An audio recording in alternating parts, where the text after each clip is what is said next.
Are you familiar with FBI Special Agents Kyle Seraphin? I'm familiar with the name. Is that yes? I'm familiar with the name. Familiar with the name. Familiar with the name. Let's bring in Kyle Seraphin. He's the FBI whistleblower who helped expose government censorship of our First Amendment rights. Now, we only have this memo because a recently suspended FBI agent called Kyle Seraphin brought it to the public. And we're grateful that he did. Kyle, thank you so much for joining us tonight. He's the host of something that strangely is called the Kyle Seraphin Show.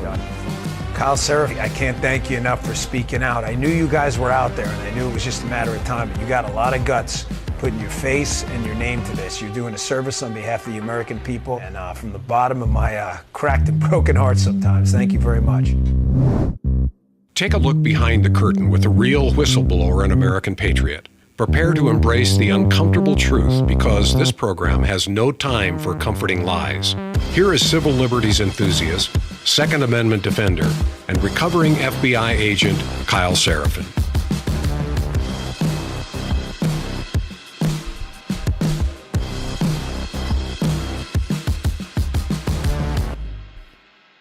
Well, hello, my friends. Welcome to the Kyle Seraphin Show for Monday, January the 20th, 2025. Today is Inauguration Day.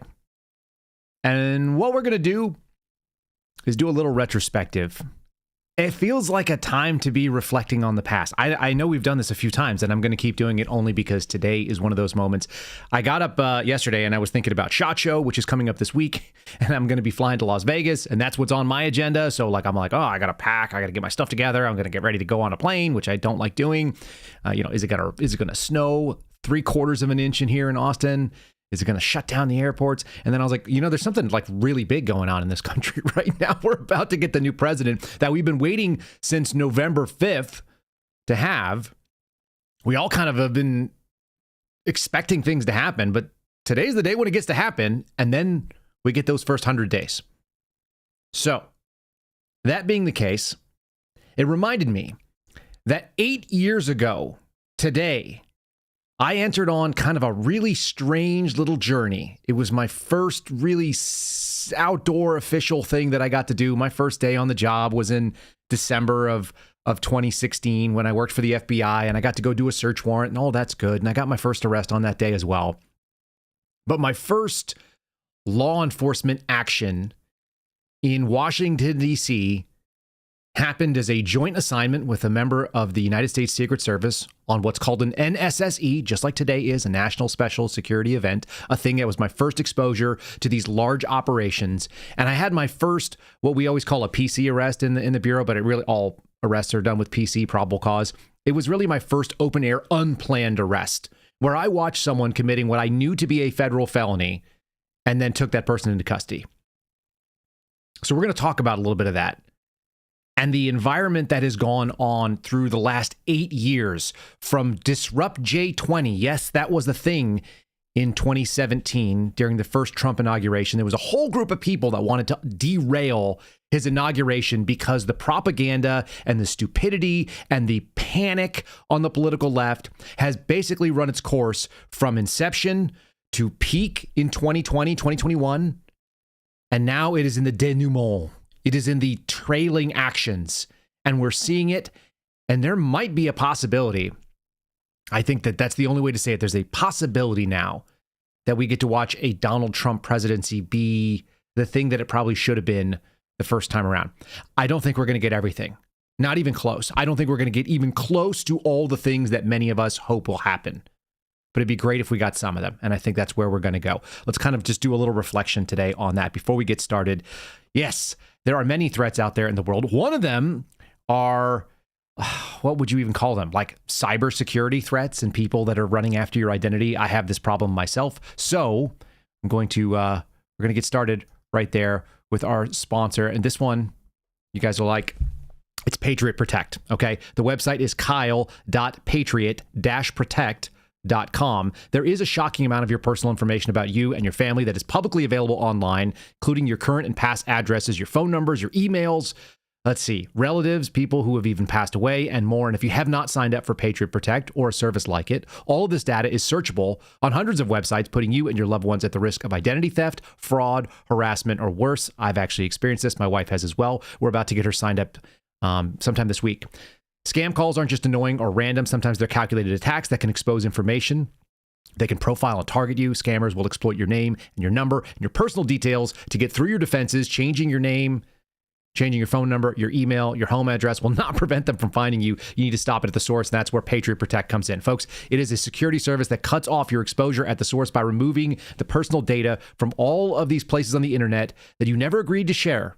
They're cutting off access to scammers and cyber criminals and robocallers and debt collectors and so on. It's a powerful tool that ensures your privacy and your peace of mind. Again, you can find them very simply at kyle.patriot-protect.com. You'll get 15% off the annual subscription by doing that. It's about $5 a month. If you don't want any of this nonsense coming after you, check them out. Again, it's kyle.patriot-protect.com. Give them a look. I think it's worth your time. And like I said, I've signed up for it already. All right, let's get into this retrospective.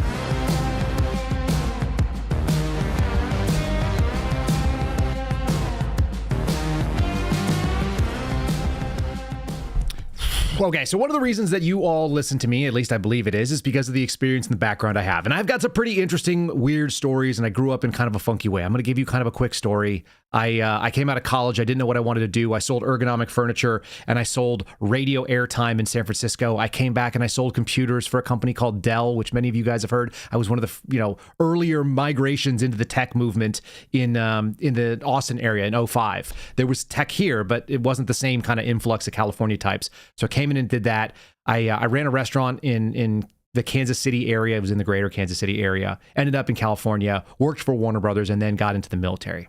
And so my life after the military, when I met my wife and all the things that kind of happened by being in that space, it really did change the way that I looked at things. But this first day on duty as an FBI agent was what I thought going to be the end of the changes. I thought I was moving into a career field that I was going to retire in.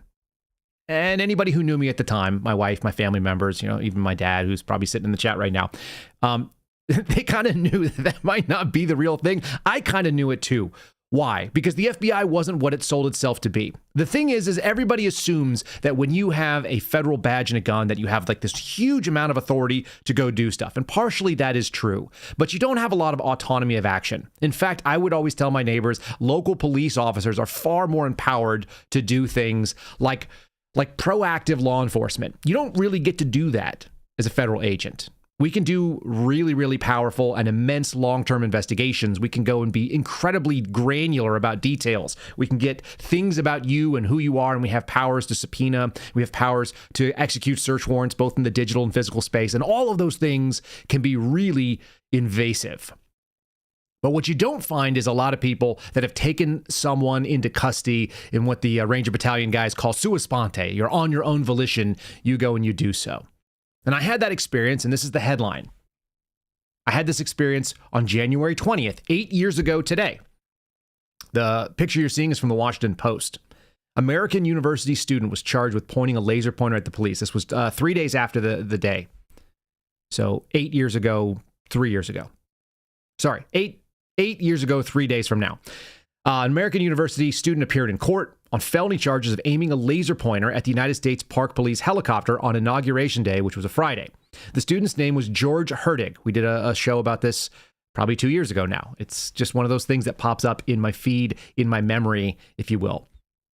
He was from San Antonio, Texas. He was an international studies major, and he was in his senior year. The university confirmed this. There was a huge hotbed of Antifa, Trump resistance, how do we stop this guy sort of mentality that was going on during that time. And this kid, George Herdig, who was either 20 or 21, he may have had a birthday between the time that I've read this. I see various accounts that have different names. They ordered that he could be released. Unlike the J6ers, unlike anybody that we've seen from January 6, 2021, he was left out on his own. He was told, don't get a laser pointer, and that was the end of it. They ended up dropping the charges. Now, this is not a nonsensical felony. This is, one, a really big deal. And number two, it's incredibly... Whoa. Wrong button. And two, it's an incredibly dangerous thing to do. The windshield glass on helicopters and on large aircraft, they tend to fracture the laser beam when it comes in. It comes in as a coherent stream of light, and then it can open up and it'll blind and it'll obscure, and it can completely, obliterate the ability of the pilot to discern where he is. And when you're talking about Park Police helicopters over the inauguration, we're talking about there were hundreds of thousands of people in the streets. The helicopter was the only one that was allowed to fly in the DC urban area. They have special dispensation. It's known as Eagle One. That's the call sign. And it was a crowd control mechanism. It was a emergency evac platform for law enforcement. And this kid was out here shining what looked like Luke Skywalker's, what do you call it? Lightsaber. It was huge. It was probably run on like D-cell batteries, maybe C-cell batteries, but it was, it was an inch and a half in circumference. Look, it was the size of a suppressor, like a big full-size suppressor. And he had it shoved up his arm, so he was obviously concealing it. When I arrested him, I watched him, and he looked like this. This was the space. This is roughly the area where we actually brought him in to custody. So if you're watching on the screen right now, if you want to see this, you guys can look at pictures of the Disrupt J20. It's one of the few pictures you'll find. You'll see all the trees have 0 leaves. He was underneath one of those trees. It was in the darkening of the day. It was gray and gloomy the entire day. It was kind of crappy outside. And he rolled up underneath one of these trees, and he aimed his laser pointer through the trees at the Park Police helicopter, which was just coming over some of these buildings. You can see they're all about like 8 or 9 stories tall. And as it came up and came into view, the laser pointer went through all those little branches, and I was able to see all these little flecks of green. So otherwise you wouldn't even know that he was doing it. But he did it in just such a way that I was able to identify him. We ended up following him into a falafel place of all places. I think he was drinking all day too. So by the time we saw him, he was probably a little bit less aware of what happened. And me and the Secret Service guys wrapped him up. Now, all of the meetings and all of the planning for what was called Disrupt J20, they looked like this. Here's a poster for it.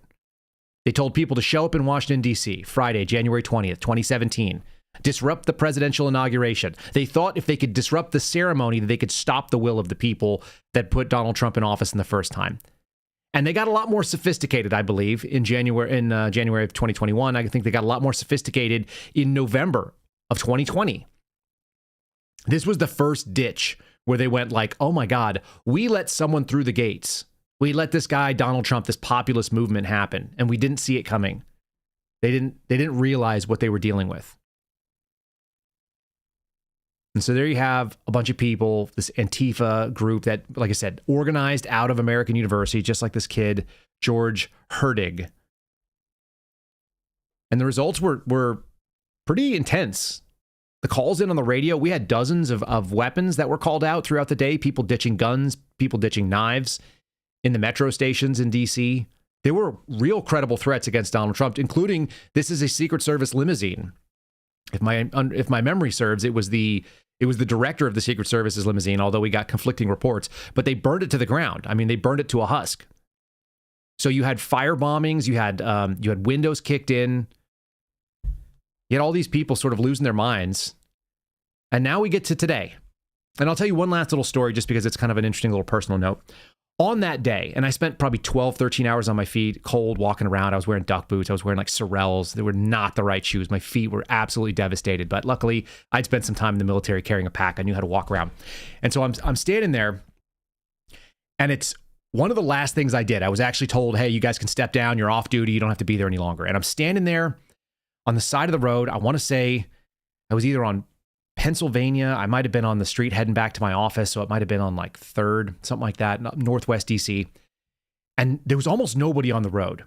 And the presidential motorcade came rolling by, which was the first time that I had seen that since he'd been sworn in. It goes rolling by. So it must have been on north-south road because I believe he was heading south. And there were only 3 people on the side. We were both on the same side. We were on the east side of the road. There was a white lady who reminded me kind of like a Chelsea Handler type. She was like in her 50s, but pretending like she was in her 20s. Blonde, white lady, hugging on what I assume was like her fling for the night. It was a black guy, handsome man. But she's hugging on him, and they're making out like teenagers, even though they're in their like 40s or 50s. And I remember it being really kind of surprising, and she was very upset. And as the motorcade drove by and the beast goes by, she flicks it off and screams, "F you." And I saw that out of the corner of my eye and I went like, oh, that's really weird. And it was totally unhinged. It was this like feminine rage, impotent nonsense. And as it crossed by me, I just instinctively, I didn't even think about it. I'm wearing like civilian clothes. I'm wearing like a Carhartt hoodie. I snapped to attention and I threw up a salute. I don't know why. I think I had a beard at the time, at least a small beard. Like I wasn't in regs. I wasn't in uniform. I wasn't in the military, but I snapped to, and I rendered a salute because that seemed like the thing. And that was that microcosm for January 20th of 2017. And we're still there. But there's more people that are willing to snap to the salute today and less of the crying screamers. I think that they've lost their momentum. They were right on the upswing at that time. Here's NPR talking about it. I can't help it. I'm fascinated by these people because they're just they seem like they just do not understand the moment that they're living in. And some of them haven't jumped on the train. So these are the last people at the station. Fewer protesters and a renewed focus. Oh, it's a renewed focus, apparently. The activist plan for a second round of Donald Trump. This was released this morning. Again, it's on NPR, so you know it's going to be pretty funny. When Rachel Izzo woke up on Saturday morning, she wasn't sure if protesting was in the cards because it was chilly and her friends had canceled and had been a long week at work, but she needed to go. Quote, I said, if I don't go to this, I'm going to be mad. And then she gripped the poster of a coat hanger, a longtime symbol of abortion rights. Just nauseating. Absolutely like the saddest, most disgusting people. Remember, we've got women now that are protesting and celebrating the possibility of killing off their own babies. They've just been, these women are feral. And they are this sort of unhinged, impotent, feminine. It needs to be corralled. It just is not good for them. It's terrible for them. I'm going to give you some examples. The best is that a lot of these are the same women that were freaking out about a thing called Project 2025.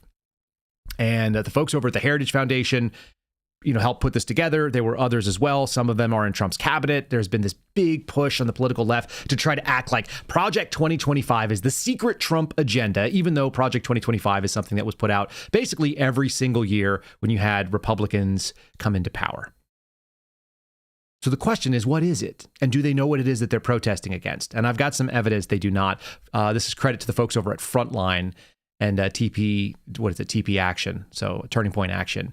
They do some pretty good protest coverage. This is what it looks like when you ask people that don't know what it is. They just know they're supposed to be upset, but there's so low information that they end up making fools of themselves. I'm going to show you a couple examples of that, including people that are members of Congress.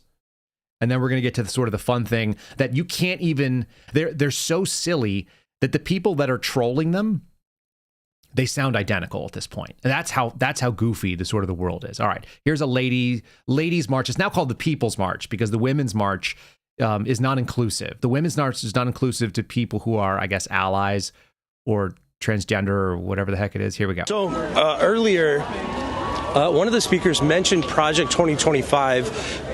For those who don't know, can you tell us what that is?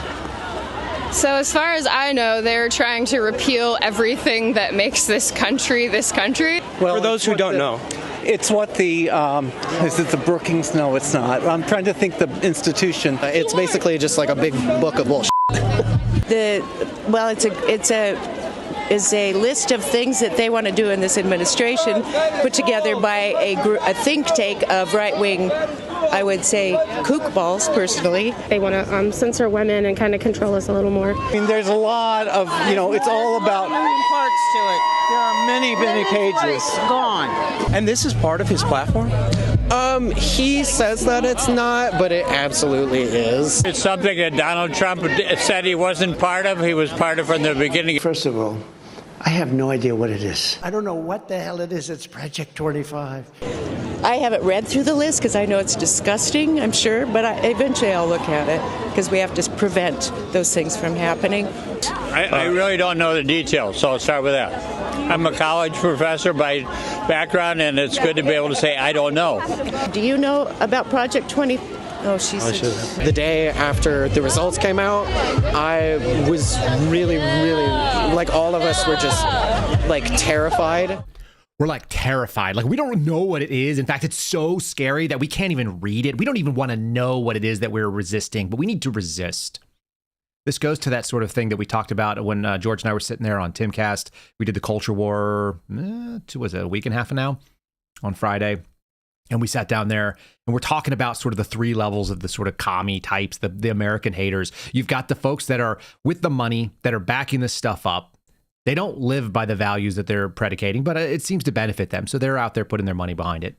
Then you've got the sort of elite communists. These are the ones that really, really get it. They're really into it. They understand all the words. You'd think it would be the communist professor types, like the guy who says, I'm a college professor. I'm out here walking and I don't even know. That guy's actually supposed to know. He's supposed to understand what the movement about. And then you've got the useful idiots, which is what you saw on the street right there. Those are the street commies. And the street commies are more than happy to just parrot lines. It's very bad. We don't really know why. We just know we have to resist. We have to stop. We have to go out here and fight with the cops because we're going to disrupt. We're going to disrupt it. We're going to stop it. We're going to do this. We're going to wear all black.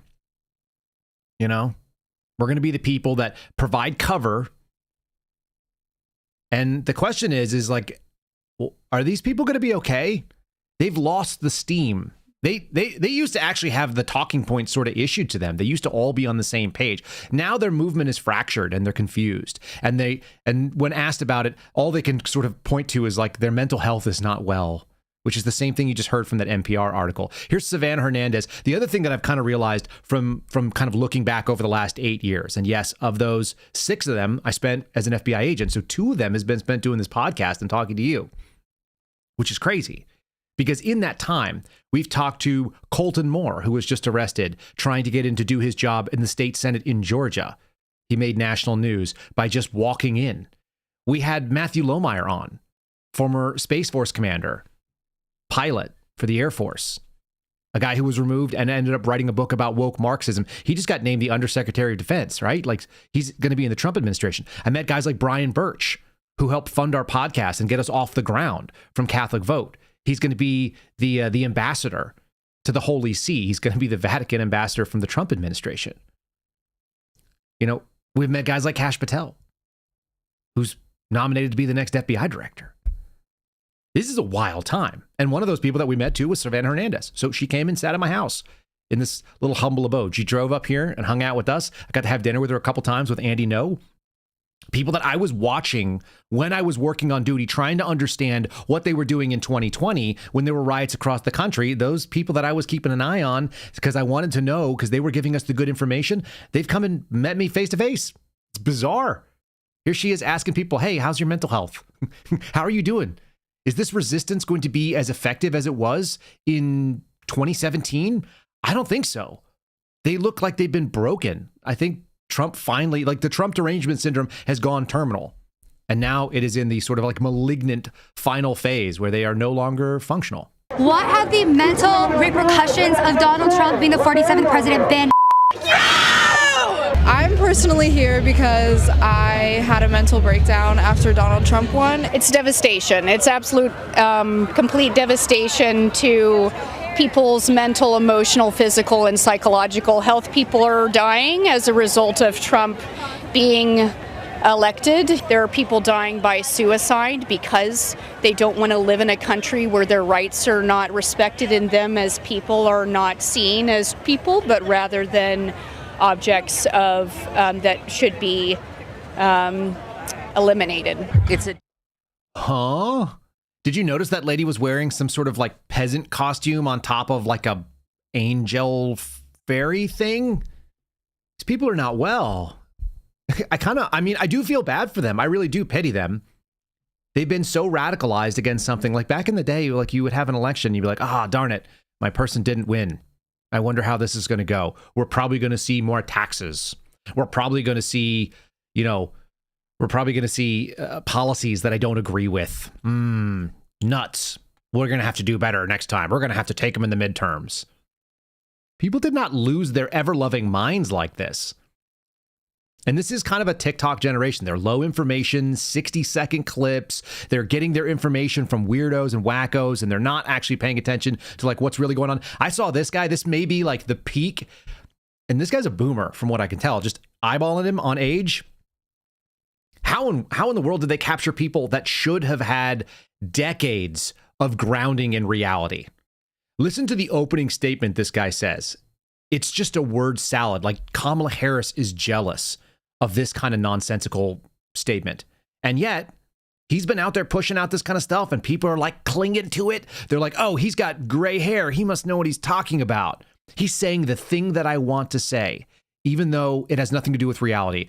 This is the kind of crazy thing. And of course, they accuse Donald Trump members of being in a cult. And by the way, I saw some ladies, the girls who've gone Bible or whatever, who are doing Donald Trump prayers. Please, almighty, just stop with this stuff. All of this is bad. This is bad on every level. Like this turning of individuals into idols. The left and the right are both guilty of it. This guy is crazy as hell, though. So listen to this. These are the last 2 days. This is the prediction that we're not about to have an inauguration. I don't want to ruin this guy's thunder, but like we're totally having an inauguration today. He is not going to be sworn in, and he will not be our next president. How I know that for certain comes from the knowledge, some information I found out last night that I didn't know. Some knowledge that we found out last night that he didn't know. When Biden was sworn in, the one person not present at his inauguration was who? Donald Trump. He lacked the character to be there, to share in another man's joy, to have the character to say, you know, I didn't win the election, you did. But here's a guy that's been given everything on a silver platter his whole life. He was born on third base and thought he hit a triple. Those are great lines. Born on third base, thought he hit a triple. By the way, that actually just describes Dan Goldman more than anybody. It describes a lot of Democrats that have been basically handed things. You don't have to like Trump because he has money. You don't have to like Trump because he's the president. You don't have to like Trump. You don't have to like Trump at all. You don't have to like the president, it turns out, in this country. But this weird idolatry, and it is weird, and it happens on both sides. We've done entire podcasts dedicated to it. Human beings. In fact, the last discussion, we had this with Sean Witzman. It's like, how many people so desperately are looking for a king? It's a human instinct. We're like, there's a lot of problems. I don't like how they're going. If we could just outsource all of this responsibility, if we could just give it to somebody else to run, then it'd be great. Let's just not have to be burdened with all of these things. Like being free is a lot of work, folks. That's the whole point. I think the founding fathers of this country would be rolling over in their graves, but not just because of people on the political left. It'd be from both sides. People want to give it up. There's a quote, and I'm trying to remember who said it. I had this book of it was a toilet book of quotes. It wasn't made for toilets, but it's like it was sitting next to Chicken Soup for the Soul. You guys remember these? Like in the 90s, you didn't have phones, right? None of you had phones that were like bringing you the news and your Twitter account and watching podcasts while you're on the pot. You used to sit there and read, and some people read periodicals and old periodicals, and some of them were going after news stories or whatever, and some of you were reading, but a lot of us had these books, and they were like quotes or like happy stories. You could read 2 or 3 of them, and then you're out of the toilet, right? You could work your way through the book over like a couple of months. And we had this book of quotes, and one of the quotes was very poignant, and I'll always remember it. It said, when we're looking for advice, we're often just looking for an accomplice. I may have paraphrased it just a tiny bit. This is 30 years ago or more. When we're looking for advice, when we're asking for advice, we're often looking for an accomplice. And I would also suggest that when we are trying to to empower someone else, what we are trying to do is surrender personal responsibility for those discussions. We don't want to do it. We don't want to have to take ownership of the difficulty that it is to like self-manage and to run your own life. It's way easier to blame somebody else if they fail than have to blame yourself if you fail. Maybe that's what we all have in common in this show.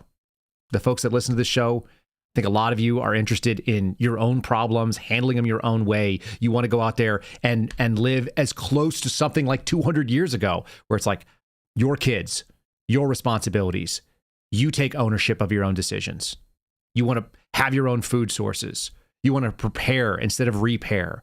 You want to look out there and say the government is not meant there to serve me. In fact, it's just a necessary evil. And I understand that I want to be the one who makes all the decisions. And all those decisions should be closer to me than further away. But then you also got to realize that like Donald Trump is not the solution. And he's also not the enemy of these kooky people on the left. This is Jonathan Cho. He does an account called The Cho Show. on X. This is in Seattle. So it's not just going on in Washington, D.C. It's across the country in blue areas. They've lost their minds. Here he is like trying to do a free protest. Do you remember when the so-called liberals were actually interested in free speech, when they thought that being able to say your piece was a virtue? This is how far we've swung. We can't even tolerate bad ideas we don't agree with. We can't even read Project 2025 because the words are so inflammatory. Oh, we're so triggered. We're so stupid. It's dumb. And yet, they're still Americans, by the way, and their vote counts just as much as yours, which is why you can't just write them off and you can't just be like, oh, they're dumb. They're foolish. They say the same thing about you. They think that you're crazy because you think that a Donald Trump is a better solution, or that Rand Paul is a good representative, or that Ted Cruz might do a good job in Congress. Oh, they want Beto, right? At some point, we're going to have to find some middle ground here, which is what politics used to be about. It is the reason why Donald Trump is not going to give you everything that you wanted. If he's going to be successful, he's going to give up ground to be able to accomplish it. And so we should adjust our expectations to the political reality, which is that America is always governed from the middle if it's successful. And if it tries to govern from the fringe, which is what the Biden administration did, and by the way, there's a couple of really interesting things that just happened. We're going to talk about the pardons. We're going to talk about the executive orders and so on. If you try to govern from the fringe, we're going to get into a tit for tat. We're going to get into basically a protracted war, which is going to result in the end of the republic. 100% going to end in the destruction of the republic. Here's Cho, again, Jonathan Cho, kind of giving you an example. These are the people that we should try to not be on the right. This should be a warning sign for you that if you are anything like this on the other side, you're part of the problem. Wow, look at you. And I hear you, I see you. Literally, we have 7 security guards now. Look at this old white lady following me. It's actually kind of scary. Jerry is now being security. Security guard Jerry. It's amazing, these people. All right, so you got now. All right, guys, check this out. We've got more than a dozen Antifa security guards basically now chasing me, including this overweight white guy who's going to die of a heart attack. Oh my gosh, they're going to catch up to me. I'm so scared. So this is their event. It's a permitted event. Yes. They're allowed to surveil and take a look at everybody that's around. You're free to walk around. Thank you. Public park, last check. And sit back and observe and enjoy your First Amendment freedoms as well. Jerry, you hear that? It's a public park. So we're not going to kick anybody out. We're not going to kick anybody out. We're not going to arrest anybody for free speech. Like, welcome back to America. This is like, yeah, is it fun to troll them? It is, clearly. We're going to have a lot of fun with it. Should we? Maybe not as much as we are. I'm going to give you the example. This is how I know that the political discourse has gotten completely retarded. Because this guy, his name is Alex Strenger. Is that his name? Hold on one second here. Strenger. He's from Austin. He runs a pedicab company. He has a podcast, and he does this like trolling routine. He was at the DNC. We played clips of him there. He's absolutely hilarious. The problem is this. He sounds like a leftist. He's gotten all of their amalgamated talking points, and he's doing it better than they're doing it. And that's how, when the lampooning has gotten to the point where you can't tell if this guy is legit or not, this guy sounds like someone that you'd expect at one of these rallies.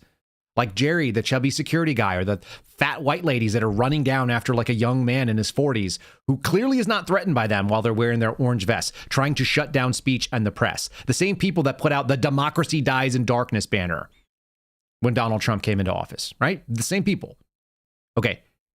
Here's Alex Strenger doing a parody that sounds awfully like the reality of fringe leftists. By the way, the people on the fringe right sound equally stupid when they're telling me that Donald Trump is still in charge of the country. You remember those people? That the military actually is the secret power that's running it, and they're the ones who counted the ballot, and they're allowing this to expose all the Q BS, trust the plan nonsense.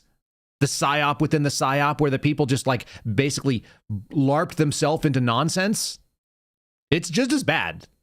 The QAnon types that thought that Trump was somehow secretly running the government for the last 4 years. Is he responsible for all the mistakes? Let's just accept reality is somewhere closer to the middle, people. Here's Alex Strenger trolling the libs hard and winning. Why are you here today? I mean, why do you think I'm here? That's what, man, every man I ask this question to. The women have no problem answering. Why are you here today? I'm here because I don't want our country to turn into a fascist dictatorship, you know, and we literally elected, you know, the modern day reincarnation of Hitler. And it's because, you know, people are more willing to like listen to white supremacists like Joe Rogan and Elon Musk and Tucker Carlson instead of trusting reputable sources of news and information, like yourself. And now this Project 2025 agenda is literally about to come to fruition. I'm going to lose my rights. My wife is a school teacher. She's a teacher in the New York City public school system, right? She teaches first grade. She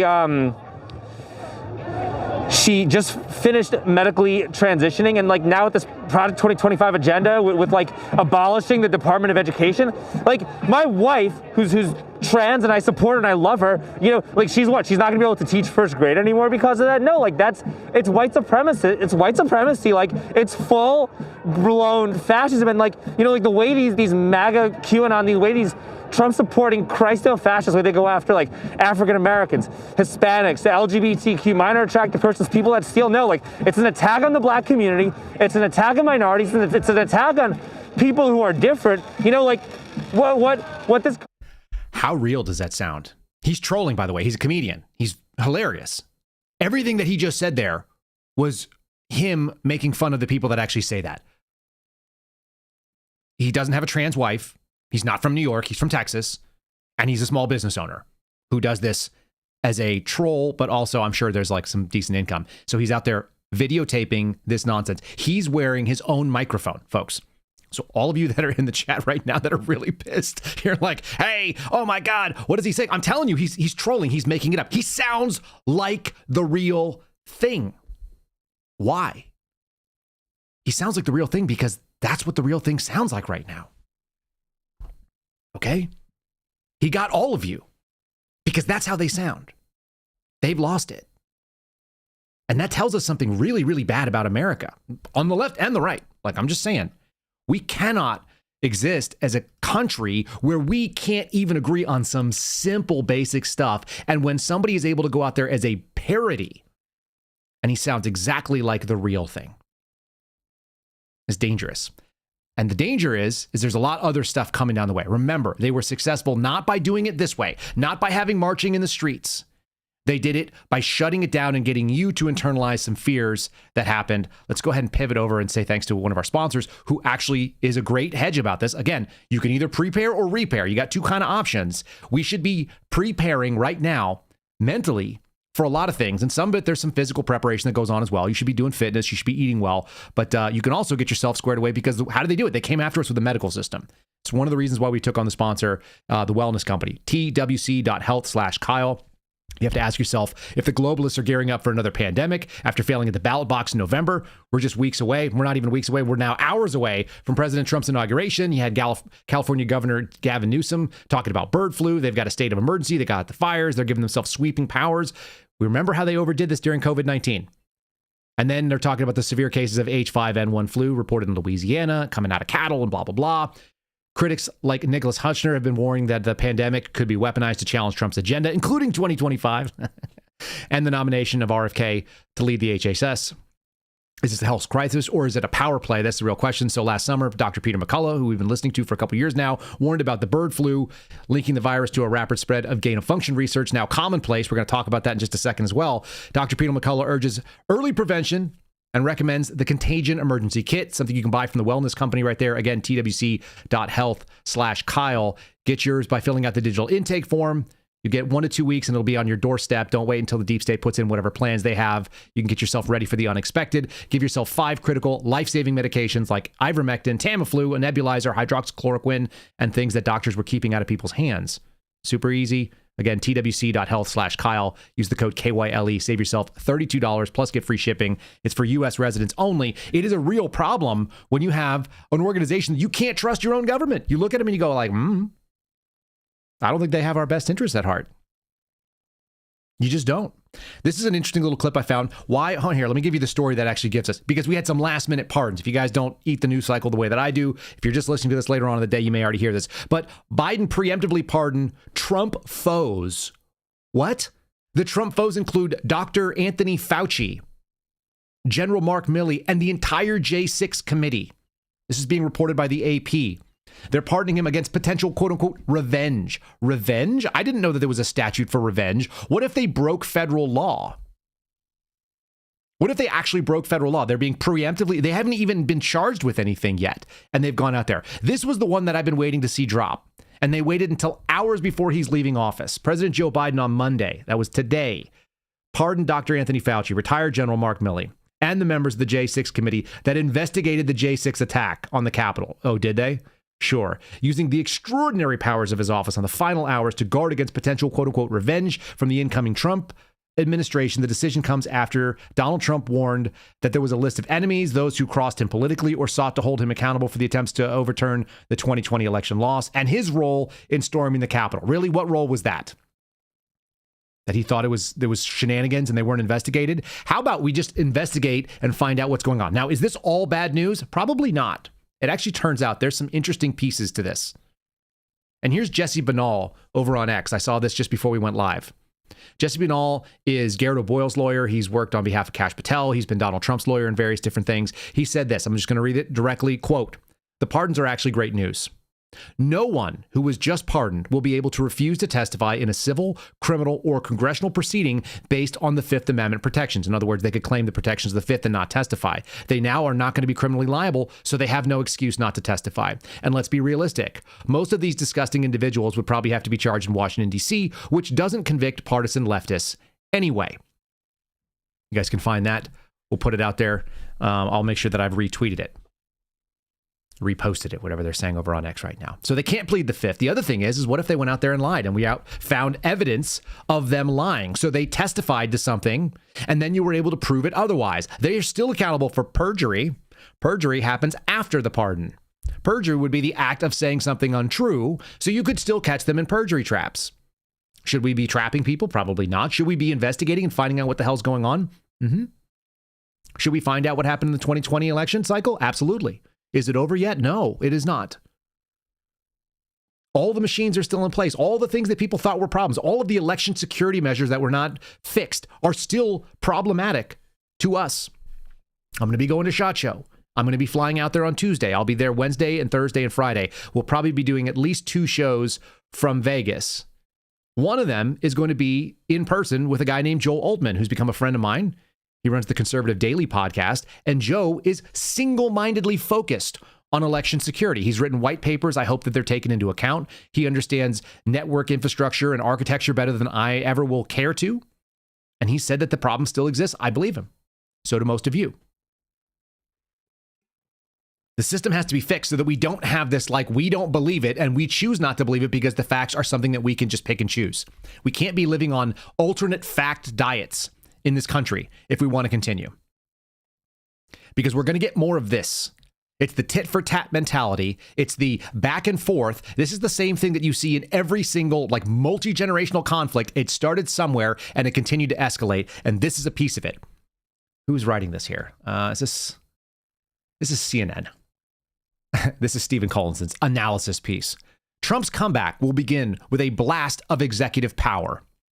And this is very, very bad. Obviously, Donald Trump will flex one of the most intense and sweeping demonstrations of presidential power on the first day of any administration seeking to fundamentally change America's course by sundown on Monday. Listen, from his mouth to God's ears, I hope that is the case. Whether it actually works or not is another animal. On a frigid day that forced inside the swearing in of the 47th president, Trump plans a blizzard of hardline executive actions on immigration, energy production, transgender athletes, and the pardoning of J6 rioters. Let's also talk about commuting the sentences of all the people that were accused of the FACE Act. Let us not forget that the Biden administration weaponized against Christians who were protesting outside of abortion clinics. That law needs to go away, but the people who were convicted of it in a very lopsided administration also need to be pardoned. So let's go out there and prove that these people matter. I'd also like to see Dr. Eitan Hine pardoned. Please continue this thing. It's in my timeline. You guys can go out there and share it. If we do not take care of the people that have come forward and exposed wrongdoings, then are we really taking care and protecting children? Some men have put their lives on the line, their fortune, their honor, their livelihoods, their family's safety on the line. They've done so in order to preserve the status quo, which is that children actually matter in America. So the FACE Act violations need to be pardoned. Dr. Eitan Hine in Houston, he's in the Southern District of Texas, I think, right now. I'm trying to remember. They're supposed to go to trial in February. This is a short timeline. So agitate for this with me. Please. It needs to be something that he's aware of, and it costs him nothing. He has unlimited political capital. Donald Trump can do anything on the pardon sphere. We just saw someone pardoned for crimes that have not been accused yet. So it's all out the window. And yes, is that tit for tat? It is. But let's at least get these people off the battlefield, because right now they're standing in the no man's land and they're taking shelling. The funny thing is that you saw these folks getting like really, really riled up. Oh, Donald Trump's going to come in and do all these sweeping immigration actions. He's going to do all these sort of like horrible,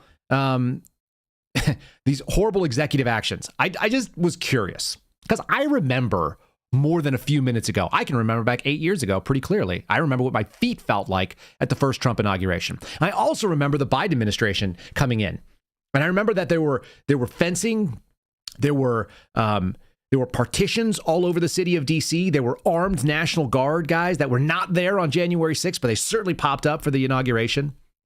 I also remember that in the first 100 days of his presidency, which ended on April 30th of 2021, Joe Biden, guess what? And by the way, signed more executive orders than any predecessor since Harry S. Truman. He wanted to be fundamentally different, and he basically tried to undo all of the policies that Trump spent all that time putting in. You know what happens when you're going to do it by executive order, the so-called phone and a pen method that Barack Obama used? You're going to get 100 executive orders on day one. So saith Donald Trump. He said he's going to go out there and change it. And some of his ideas are really good, like working on overclassification. He thinks that we have too many things classified, that we have too much hidden from the American people. I agree. How about this? As a first step toward restoring transparency and accountability to government, we will also reverse the overclassification of government documents. And in the coming days, we are going to make public remaining records relating to the assassinations of President John F. Kennedy, his brother Robert Kennedy, as well as Dr. Martin Luther King Jr. and other topics of great public interest. It's all going to be released, Uncle Sam, as a first step toward restoring transparency. So he's going to go out there and declassify a bunch of stuff. That's a great start. That's number one. That only takes very little. There's a lot of lessons that we learned that were wrong from 9/11, from the need for security. Again, Republicans didn't have they don't have a monopoly on good ideas. They have plenty of bad ideas. This was Kristi Noem the other day talking about how the CIA needs to operate. It sounds like domestically. I hope that she's just saying the things that are needed to say to get into power. The sad thing is like the odds are is that there's people that want her to say things like this in order to vote for her. That tells us that the enemy is still within the government itself. And they are going to fight this tooth and nail. You're not going to get everything you want, because there is deep-seated problems. I'm going to show you something from Mike Johnson right after this. Let's start off with Kristi Noem and her little confirmation hearing, talking about how we need more domestic intelligence, apparently. This is the wrong answer. Like, again, I hope it is only to get confirmed. What I would say is the cybersecurity and intelligence elements that we have within the Department of Homeland Security have been incredibly siloed. They have not communicated with other intelligence agencies like they should and partnered. INA has some interaction, but not enough. And we also need to have CISA have interaction with the FBI, CIA to make sure they're working together to stop these types of threats and identify when they're growing among our citizens and how they become radicalized. Right. Okay, fine. So did you hear what she mentioned? CISA, that came in under Donald Trump 2018. That actually should be knocked out with an executive order. Get rid of CISA. Get rid of it. It was used to target Americans. It was used to target people that supported Donald Trump. They wanted to go ahead and classify your brains and your thoughts. The things that were going on from podcasts that were coming in from your news feed, they wanted to call that cognitive infrastructure so they could regulate how you took information in and make it part of their mandate. This is the wrong answer. Do you know why I don't trust these people? Because they lie to you for as long as they possibly can. This is Mike Johnson. He's the Speaker of the House. Again, I don't like Mike Johnson just on print. Like when I first saw him, I was like, that guy's slimy. He looks like a politician. This is the most politician, cynical garbage news. This is coming from an Alex Jones broadcast, but I'm going to give you the clip. Listen to what he's saying. He's talking about Joe Biden's cognitive decline, and then he didn't share the story until just now? Why not? Why are we not talking? Why was that not something that was front and center? because that's the guy who's out there giving pardons, the cognitive decline man that didn't know what he was signing on. How should any of these things hold up? Either the guy is not capable of doing the job and he's not capable of being prosecuted, or he is, and everything he was doing is legit. We entered this world where you can both be cognitively declined, incapable of doing the job, and you are not able to stand prosecution, and at the same time you ran the country. That's the crazy thing that just happened in the last 4 years. And I haven't heard people on the political left address it. And I also don't hear people like Mike Johnson talking about this. They're talking about facts in a vacuum instead of saying it in the broader context. We look at a situation where our executive office was being run by someone who was mentally feeble, and there's no additional follow-ons from that, because the corollaries to that proof, okay, he's mentally feeble, he's unable to do the job. What did you do about it, Mike Johnson? You guys just campaigned on it and raised funds? Because that's what I saw. And that means that we're not going to get, again, fine, tack it back to the middle, but first get our players off the battlefield, because that mentally feeble administration, which just pardoned people before they were ever accused of anything, they also put a lot of people in the crosshairs that are now currently facing DOJ scrutiny. I'm one of them, by the way. I don't know that the DOJ's closed their operations into me. And same for Garrett. Garrett hasn't been paid in like 30 months, people. Garrett O'Boyle was my partner in moving things forward to members of Congress. And what did they do about it? They campaigned on it. Did they fix it? No. Could parents still be investigated at school boards? Yes. Could the Attorney General get away with lying? Absolutely. Did he? I believe so. That's why I brought it to Congress. There were all kinds of things that were criminal malfeasance that was going on within our intelligence sphere, but specifically in our federal law enforcement overlap with intelligence. This guy doesn't give me a lot of faith because he says things like this now that it's safe to come out and talk about it because Joe Biden's going to be gone in a couple hours. And I said, Mr. President, thanks for the moments. This is very important. I got some big national security things I need to talk to you about that I've heard and I think you know, and what do we do? But first, real quickly, Mr. President, can I ask you a question? I cannot answer this from my constituents in Louisiana. Sir, why did you pause LNG exports to Europe? Like, I don't understand, liquefied natural gas is in great demand by our allies. Why would you do that? Because you understand, we just talked about Ukraine. You understand you're fueling Vladimir Putin's war machine because they got to get their gas from him, And he looks at me stunned with this, and he said, I didn't do that. And I said, Mr. President, yes, you did. It was an executive order 3 weeks ago. And he goes, no, I didn't do that. And he's arguing with me. I said, Mr. President, respectfully, could I go out here and ask your secretary to print it out? We'll read it together. You definitely did that. And he goes, oh, you talk about natural gas. Yes, sir. He said, no, you misunderstand. He said, what I did is I signed this thing we're gonna conduct a study. He goes very folksy like I really don't like people that put, Joe Biden doesn't talk like that. Joe Biden talks very differently. Anyway, all of this stuff was nonsensical. How did you allow that guy to continue being the president without that being the only thing that you talked about? You notice how quickly we're distracted? It's my laser pointer analogy. We're constantly, our attention span only has so much, and we're constantly going after the shiny objects. The long-term problem has been that we had an executive for 4 years that was essentially, as someone on the political left just described him the other day, as a corpse. I don't want to portray any confidences. A corpse was trotted out to run the country and thought that nobody would notice. That's how they lost. But we haven't fixed the problem that allowed that. And the folks on the left are still out there screaming about it. How about this clown? She's in Congress. She's talking about tyranny and fascism and authoritarianism. We're going to wrap up with that in just 1 second here. Folks, I'll just go ahead and plug the things here. If you're watching us on Rumble, great. We really appreciate the views on rumble.com/Kyle Seraphin. The X account, if you guys are over there too, great. You can follow us on X at Kyle Seraphin. The Locals channel is where we release everything early. You guys probably saw our conversation with Sean Witzman there early at KyleSeraphin.com. And then if you're listening on Apple or on Spotify or iHeartRadio, whatever, make sure you guys are leaving us comments. You're liking. If you want to give us a favorable 5-star review, we do always appreciate those things. If you're watching the videos, make sure that you've liked and commented and subscribed to the places, because it does, that engagement actually boosts this channel. And if you like what you're hearing, and I do appreciate when you guys do, I do read them. Even if I don't agree with you, it's fine. We're allowed to have some dissent. I hope that we do. I learned things from that. I'm not going to learn things from this lady. Here's AOC. You guys know what's coming. Well, we are on the eve of an authoritarian administration. This is what 21st century fascism is starting to look like. Republicans really model themselves after Orban's Hungary.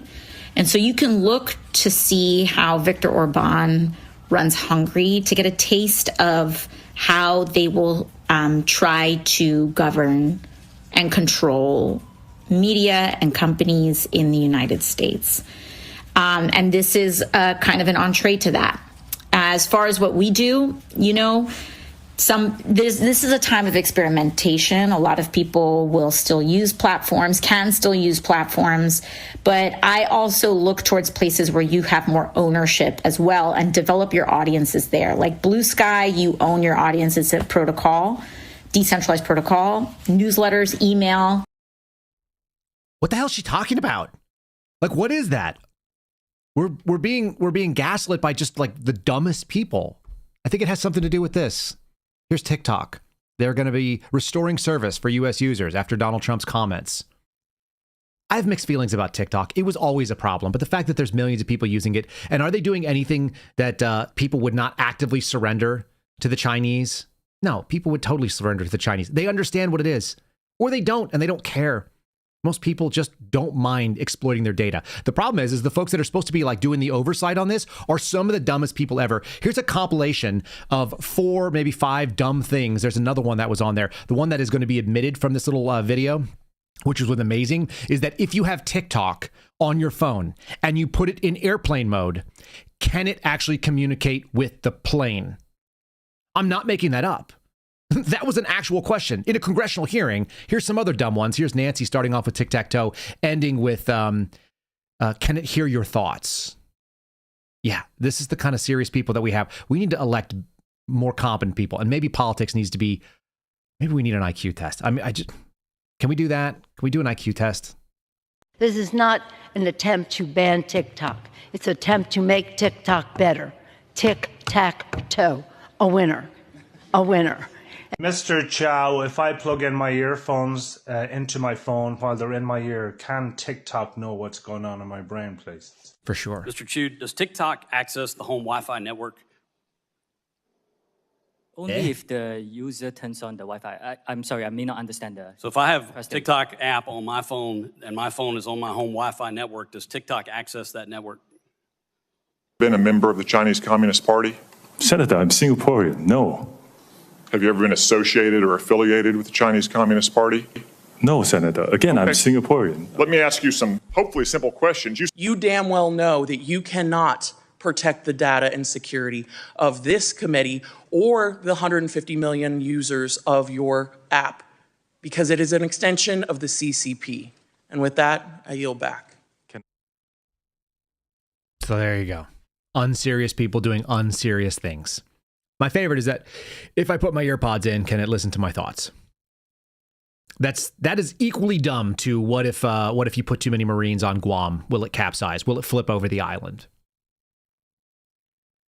Who writes these questions? Who lets these people represent them? The dudes from Singapore. There were like 11 questions asked about, your citizenship, of which he was like, no, like you think they're dumb? You think the Chinese put somebody in that was going to be like from China? No, they didn't. Got a guy from Singapore. He served in the Singaporean military. The data doesn't have to be run by someone like the CEO or the guy who runs the company doesn't have to be the direct collector of it.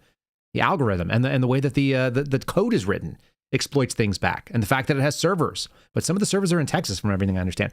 TikTok was always going to be the red herring where it's like, pay attention to this, look at me.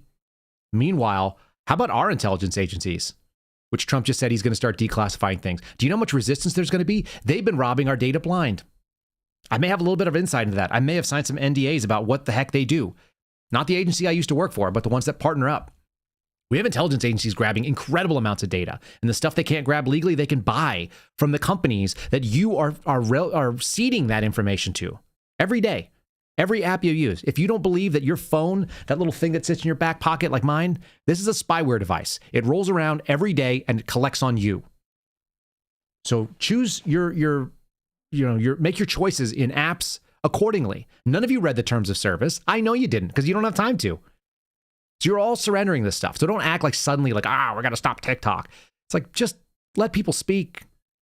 If they want to give their information to China, I don't even care. I really don't. The Chinese can buy it too. They buy it, they steal it, they have it. It's happening. In the meantime, so while we're doing that, you got the last little piece here. This was maybe the most fun little article I found. We'll wrap it up with this because we're about to have an inauguration in a couple hours. Some of you guys need to start drinking early if you're on the left and you're listening to us. The horrors of Trump's ambition to surpass Eisenhower's deportation records is maybe one of the funniest little stories that I've seen. And it comes from MSNBC on the hard left. This is from Katie Fang.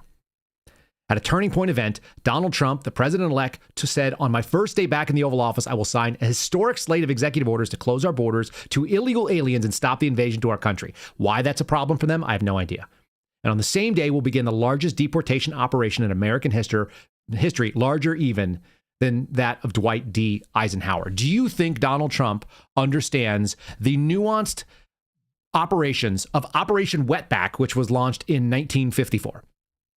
And that's what it was actually called, Operation Wetback. It was led by a Border Patrol head that she quotes here, a guy named Harlan B. Carter, who as a teenager in 1931 was found guilty of murdering a 15-year-old Hispanic boy. The conviction was thrown out on a technicality.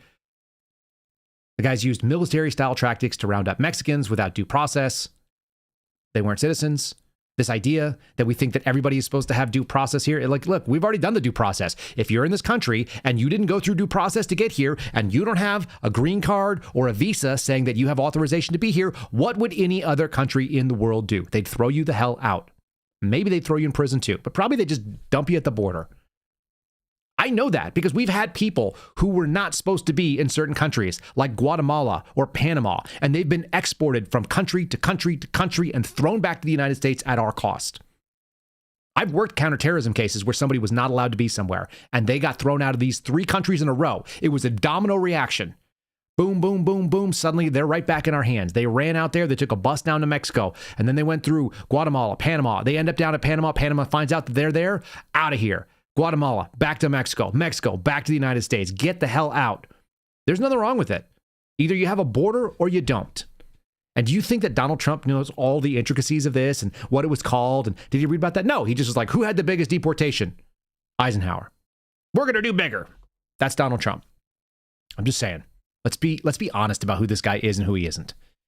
But I love the imagery of it, by the way. It's brilliant. By the way, that's a train that says something Nacional. I think it's a Mexican train that's taking people back to Mexico. Okay, fine.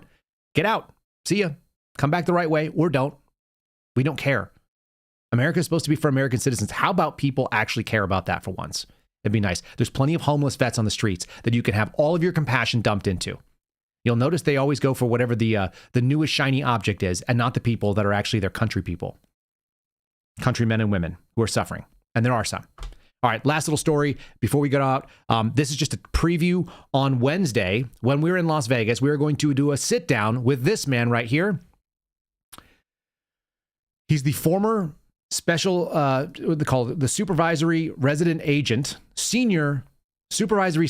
I always forget this. It's SSRA. I never ended up spelling out. Supervisory senior resident agent. That's the top guy in the field office or in the resident agency. It's a satellite of the field office. He was in Coeur d'Alene, Idaho.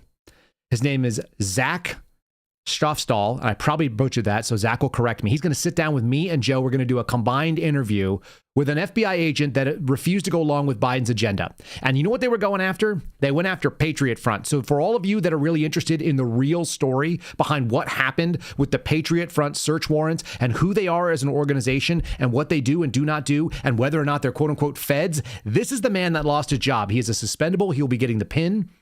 He also happens to own a rifle company, so he's going to be at SHOT Show. His father launched a iconic rifle brand, bringing back the old Sharps rifles, and they make them in Montana as well. Another great connection to the state of Montana. We're going to be talking to Zach in person on Wednesday. If you guys want to look into that, I think you're really going to enjoy it. He's a good human being. And he's like right down the middle. I don't even feel like he's political at all. Kind of the way that you used to expect FBI agents to do their job. That changed in the last couple of years. My hope is that we can get it back under Akash Patel. All right, that's all I've got. How about a palate cleanse? Do we have anything fun? I think I've got something fun in the hopper here. How about a reminder that we used to be a proper country? Maybe this is what Make America Great Again will look like. This is coming from the Content Factory. What it looked like for those boomers growing up and why it's harder for people in my generation than those younger. We don't have this. Anyway, it's a hysterically silly look at what it used to be in this country when it was a proper place. This is a day in the life of our parents in their youth. I wake up at 8 a.m. to low inflation, low unemployment, and low expectations. After that, I graduate from UCLA, where I was paying tuition of $150 a year. At 9 o'clock, I walk into a place of business and instantly get hired. I can't wait to work here for the next 40 years. At 11 a.m., I meet a cute girl on a walk, and thanks to the limited dating pool, she agrees to go out with me. And at 11:01, we get married. After all, she is 19 years old. At 11:02, I leave her with our newborn baby, zero financial freedom, and head back to work. Now that I have a family, I decide to buy a house for $12,000. My salary is $6,000. Around 5 p.m., my wife suffers from hysteria. I tell her to snap out of it. Her mental illness has been cured. At 6 p.m., we go out to dinner. I order for the both of us like a gentleman. I'll take the steak with a whiskey. She'll take a salad. Honey, I'm actually really hungry. Shut up, honey. We gotta watch that figure on her, don't we? My wife is lucky she married such a supportive husband. After dinner, we dance because depression hasn't been invented yet. And at 7 p.m., my wife and I drive off into the sunset. I'm comforted by a stable economy, a stable relationship, and strict divorce laws so she can't leave me. And that's my day.